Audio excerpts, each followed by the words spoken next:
Okay, we're going to open it up for Q&A. So there's a microphone up on the stand here up at the front of the room. So if you have a question, oh yeah, what's the score? 21 who? Who? All right. All right. Well, thank you. Yeah. So microphone at the front. If you have any questions for one of our panelists, just walk up to the microphone and try to. We have about 20 minutes, so try to keep it short so we can make sure we get it to everybody. So. I think this one's for Dr. Beisner. My name is Bob Enlick. I'm from Las Cruces, New Mexico, meteorologist. The question I have for you, sir, is using what you have read and learned, how can you explain the death of critical thought among the left and the notion that we can control the temperature of the earth, the level of the sea, and the spread of the virus to those susceptible to it? Thank you. Wow, what a great question. The first thing that I would say is that I don't find this to be a left-right divide. I find the divergence from logical argumentation to be very common all across the political spectrum. And I think an awful lot of it has to do with the poor quality of so much education. For one thing, well, when my parents were in school in the 1930s, you couldn't graduate from most high schools in America without taking a pretty rigorous course in logic. When I was preparing for college in the 1970s, late 1960s, 1970s, logic was not offered at pretty much any high school in America, anywhere, except for a few private ones. And it is now possible to go through a master's degree, a BA in philosophy at most American colleges or universities that offer one without ever taking a course in logic. To me, that's just utterly indefensible. But the capacity for critical thinking has dwindled a lot. Now, to refer back to that book that I cited earlier, that may actually give us some of the underlying cause for this. Naturalism has become the dominant worldview, at least methodological naturalism. That is, everything has to be explained by entirely physical causes. Methodological naturalism is the dominant mentality in our higher education all over the world. When I was doing my PhD, which, by the way, is in Scottish history, not related to any of this stuff, though it is in the history of political thought, I met with my professor one time and mentioned how much I appreciated an old book that I had been reading on Scottish church history because it took seriously the actors, that is, the people back in the 16th, 17th, and early 18th centuries, the actors' understanding of the providence of God in history and in their lives. And his eyebrows raised, and he said to me, "You do understand, don't you, that if you're going to be accepted in the world of professional historians, you must do your work as a naturalist?" And I laughed and said, "Oh, I would never be that naive." And he said, "What do you mean?" And I said, "Well, the methodological naturalism is rooted in logical positivism, which says that no statement is meaningful unless it's either verifiable or falsifiable empirically. And that philosophical notion has fallen on very rough times because it is neither verifiable nor falsifiable empirically. It is self-refuting." We argued for about 5 minutes, and finally he said, "Well, I'm not going to argue philosophy anymore with you. Just be sure you get your facts right." And I said, I'll try to do that. The problem is that if you have a worldview that tells you that matter and energy and motion is all there is, then you have no room for mind. There is no such thing as logic. There's just brute force. If that's so, then why teach logic? Why teach critical thinking? You cannot think critically. Every idea you ever have is just the result of physical forces in your brain. Well, that means there's no point in arguing about anything. So that's a very deep dive sort of an explanation, but I think that's what's actually under all of this. Men have forgotten God. That's why all this has happened, said Solzhenitsyn. Yeah, I think that's an important part. Another question behind you? Hi, Jason Hayes from the Mackinac Center in Michigan. Two things. One, I will agree with what Anne said. I grew up in Canada and worked in northern British Columbia as a forester. Nothing happens up there without fossil fuels.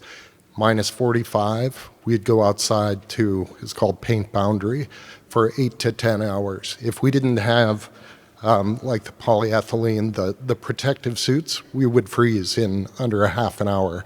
And a lot of the building probably that's around, standing up around your head, if it's uses the wood and that sort of thing that we got from the forests up there. So yeah, none of that happens without the fossil fuels. And then for a second part, for Kevin, I'll ask you to move from data to opinion here, so big leap.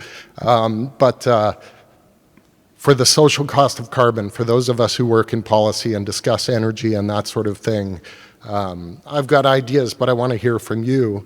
Is it better to argue just chuck social cost of carbon? Because really, when you look at the data you showed here and in other papers and that before, really, honestly, there's not a lot of use in it. Or do we keep arguing because they continue to bring it back over and over and over again, like a dog to its vomit kind of thing? Should we keep arguing the points or just toss it? Okay. Is this thing on? Yeah, it's on. Okay. Great question. So the answer is, I believe that we should chuck its use. The reason is very simple. As I've mentioned before, I think I even mentioned at the end of this talk, that I didn't claim that these estimates were indeed the social cost of carbon. And as I've shown in prior research, the whole class of models is highly susceptible to user manipulation.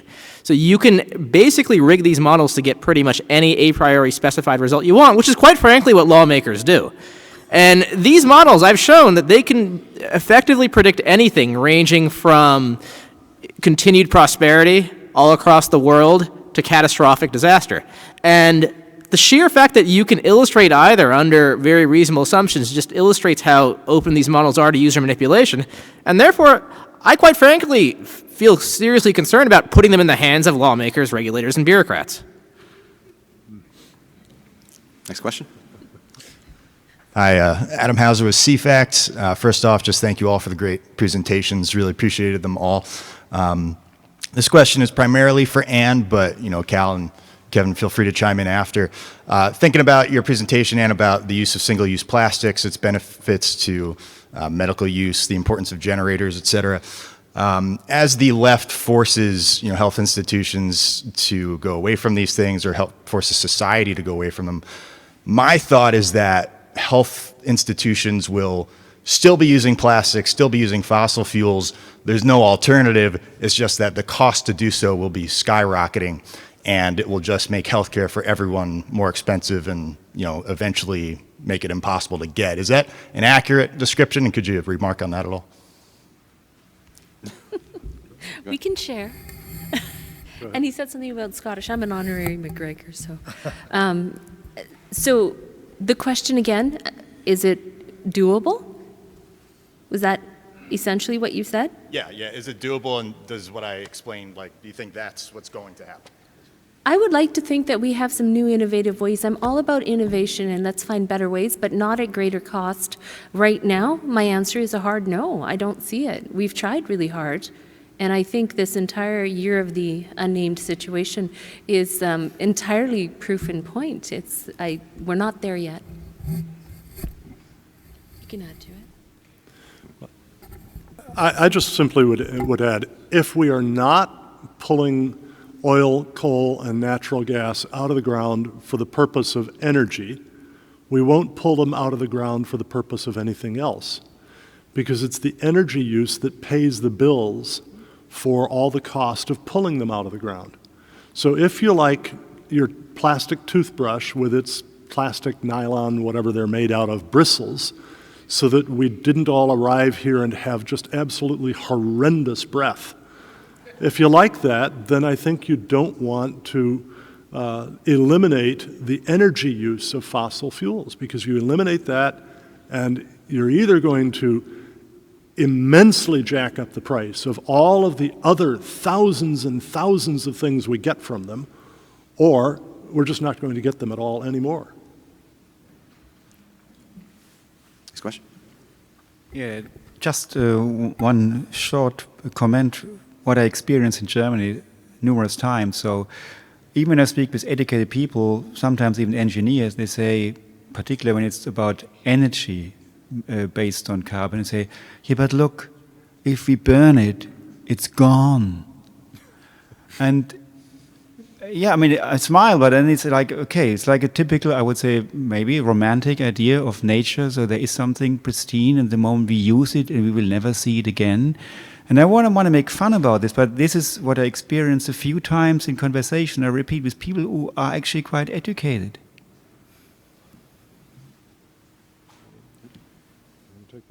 I'm sorry. I don't think they really.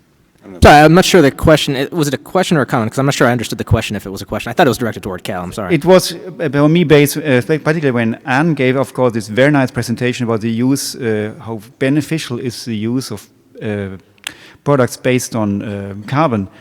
Where that, yes, but this is actually not the discussion we have in Europe. So it's why they focus on energy, and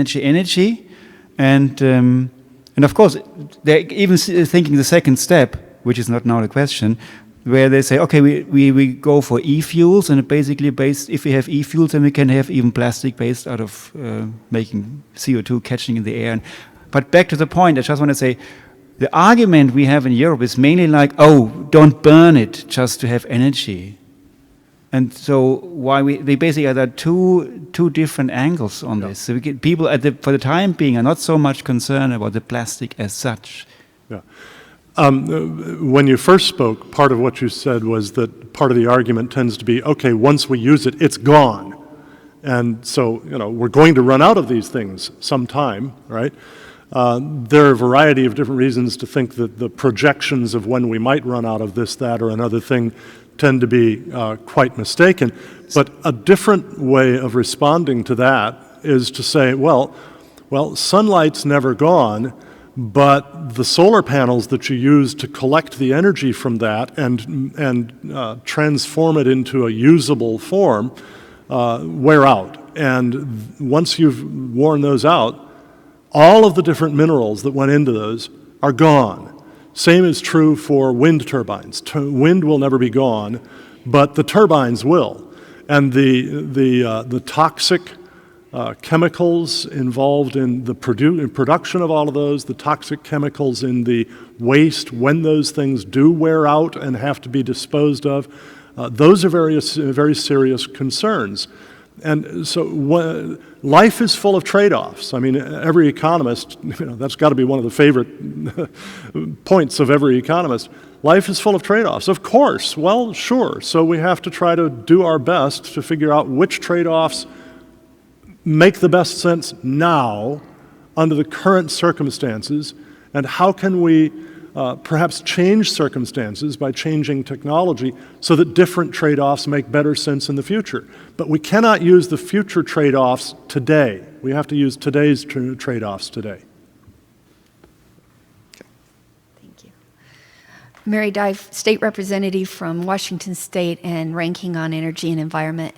So I wanted to ask you a question about the politics of how we deal with belief systems and how beliefs, the psychology of belief, and that psychology of belief, how how it frames the peer pressure towards public policy.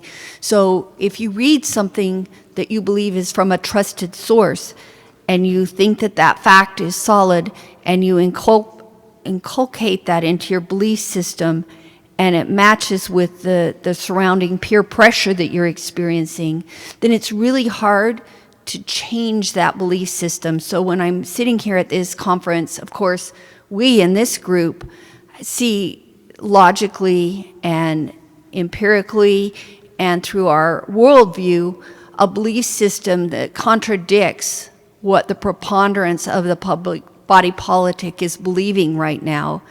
And my question as a policymaker is, when I have somebody sitting at me at the witness stand saying global warming is real, and we have that happen every committee hearing, we'll have a person sit there and say global warming is real.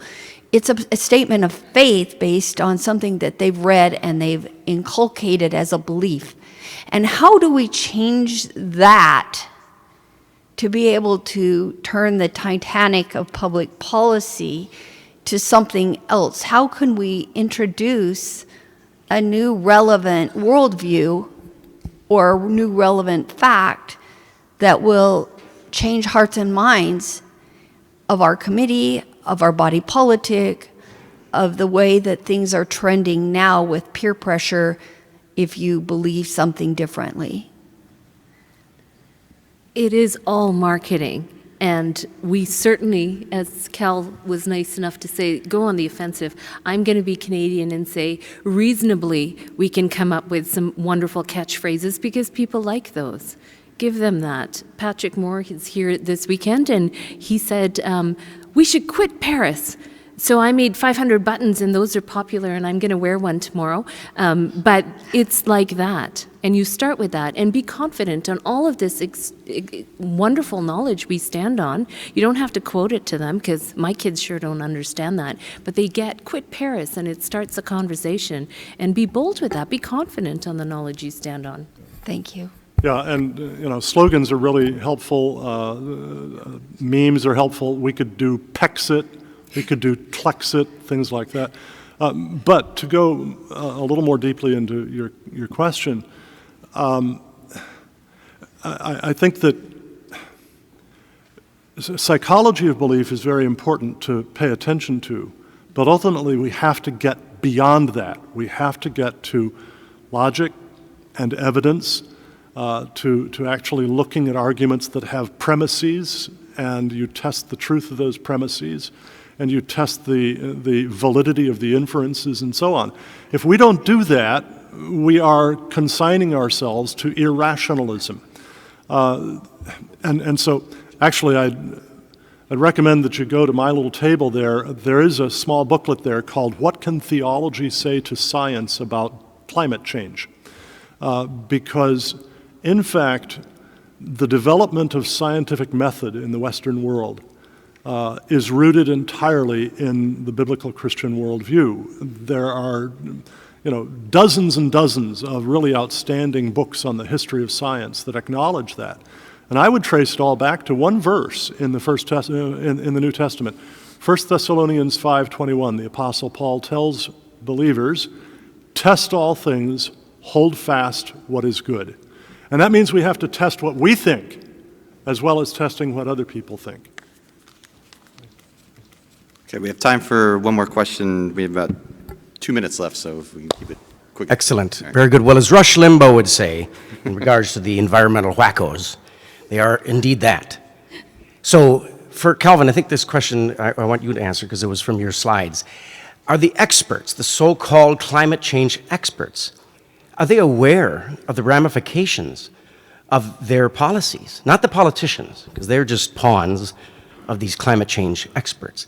Are they aware that it'll put us back in the Stone Age and cost trillions of dollars and millions of death? Are they aware of these facts? And if so, they're godless people, they must be truly, to put that on this earth. Are they aware of it? We'd have to have some way of getting into the minds of these people to know that. If you're just simply looking at their literature, at what they publish, The answer is most of them, I think, are not aware. And I think this is another part of the problem in our current educational systems in the developed world, is the tendency to promote extreme specialization. And the recent difficulty that must not be named, right? Various governments have their expert panels on what to do about this, right? But almost invariably, those expert panels are made up of nothing but medical experts.